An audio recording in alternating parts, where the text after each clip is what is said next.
We will announce the engagement in 6 months. Do what you need to in order to prepare.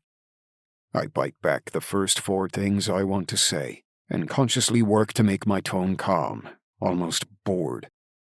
You mean, tell Samuel to get my best suit dry cleaned, get a haircut, hit the gym, that kind of thing?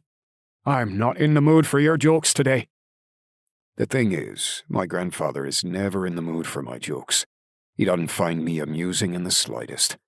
I assume he finds humor in something, but hell if I know what it is. The man hasn't smiled in my presence since I was about 13 years old. I'm now 32.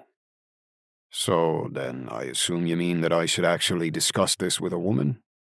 Propose to someone so that there's an engagement to announce? My tone is much less bored and calm. There's a definite edge to it. He appreciates my sarcasm even less than he appreciates my humor. He turns from the tall window behind his desk and clasps his hands behind his back. The man standing in front of me is wearing a light blue button-down shirt and navy blue pants. He's not wearing a tie or a jacket. He's not wearing a crown. But I have no question that I am talking to King Diarmid, not my grandfather. He's not scowling at me, however. He's given me a look I hate even more. He looks at me with a condescending lift of one eyebrow as he says, "That's not really necessary. That was taken care of years ago. She'll be ready." I grind my back teeth together. She is Lady Linnea Olsen, the eldest granddaughter of the late Alfred Olsen. He was a billionaire, a duke, and my grandfather's best friend, and favorite man to sit across from at a poker table. She's been my sort of fiancée since I was 5, when my grandfather lost me in a poker game. The agreement was written up on the back of a whiskey-stained playbill when my grandfather got too far in a poker game and had to come up with something of value. Alfred won, and the fate of King Diarmid's heir was sealed.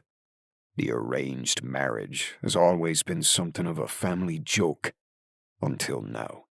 Until I returned home to take my place as crown prince, and my grandfather determined he didn't trust me and couldn't take me seriously, but that Linnea really would make a fabulous queen.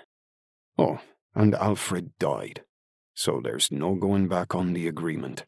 Linnea and I will be married.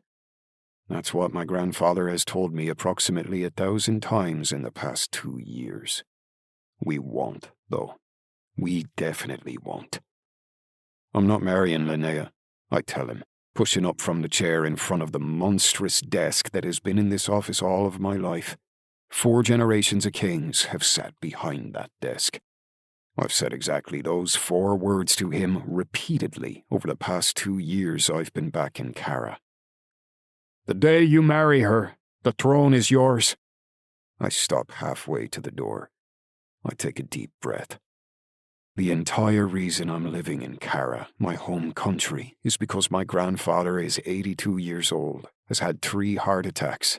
My father is dead, my oldest brother is an asshole, and if I don't, my niece, my sister's oops out of wedlock, adorable Spitfire will do great things with her life, but should by God get to choose her own destiny, little girl will have to take over the throne on her 18th birthday.